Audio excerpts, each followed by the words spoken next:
Estamos em mais um X Saúde, e o X Saúde hoje irei falar sobre o diabetes mellitus. Eu irei falar sobre a comparação entre glicose e insulina. Você sabia que mesmo um paciente que está com a glicose dentro dos parâmetros de referência, de acordo com a Sociedade Brasileira de Endocrinologia, a qual é de 65 a 99 mg por decilitro de sangue, esse paciente poderá ser um pré-diabético mesmo com a glicose de, por exemplo, 80?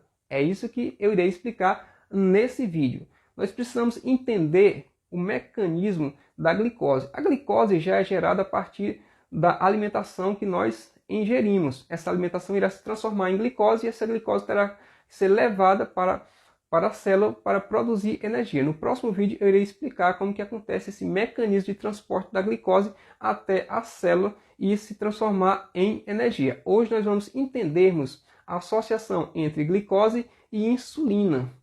Mesmo o paciente que esteja ali, uma pessoa com a glicose de 80, não significa que essa pessoa não possa ser um pré-diabético. E eu irei explicar por quê. Nós precisamos entendermos que nós temos uma glândula, a qual se chama pâncreas, produtora de insulina. Essa glândula se localiza na parte posterior do nosso estômago e mede aproximadamente de 15 a 25 centímetros e produz um hormônio chamado de insulina através das ilhotas de Langerhans, produzem as células betas produtoras de insulina. Mas nós temos que fazer uma comparação entre glicose e insulina. Mesmo o paciente que está ali com a glicose controlada dentro dos parâmetros de referência de aproximadamente 75 a 80, esse paciente poderá sim ser um pré-diabético. Nós temos que entender a quantidade de insulina que esse pâncreas está produzindo para manter esse controle dessa glicose de 75 a 80. Esse pâncreas pode estar produzindo uma quantidade excessiva de unidade de insulina para manter essa pequena quantidade de glicose controlada na corrente sanguínea. Vamos supor que o pâncreas dessa pessoa esteja produzindo, aí, por exemplo, 150 unidades de insulina para manter uma glicose controlada de 80 mg por decilitro de sangue. Significa que este pâncreas dessa pessoa estará produzindo uma quantidade excessiva de insulina para manter uma quantidade baixa de glicose.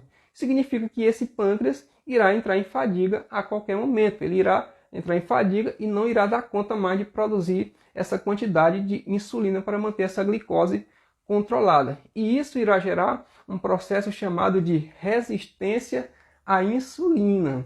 Então, um pâncreas que produz uma quantidade excessiva para manter um valor referencial de glicose poderá já estar entrando em fadiga. E quando esse pâncreas entrar em fadiga, logo esse paciente será diabético. Então precisamos associar a quantidade de insulina que está se produzindo por o pâncreas dessa pessoa que está com a glicose de 80 mg por decilitro de sangue para fazermos uma comparação se esse paciente é ou não é pré-diabético. Precisamos entender se a produção de insulina que está sendo produzida por esse pâncreas é normal para manter essa quantidade de glicose circulando na corrente sanguínea ou se essa quantidade de insulina produzida pelo pâncreas já está sendo um valor excessivo para manter ali uma pequena quantidade de glicose na corrente sanguínea. Então esse foi mais um X Saúde com informações de diabetes. No próximo vídeo eu irei falar sobre o mecanismo de transporte da glicose até a célula.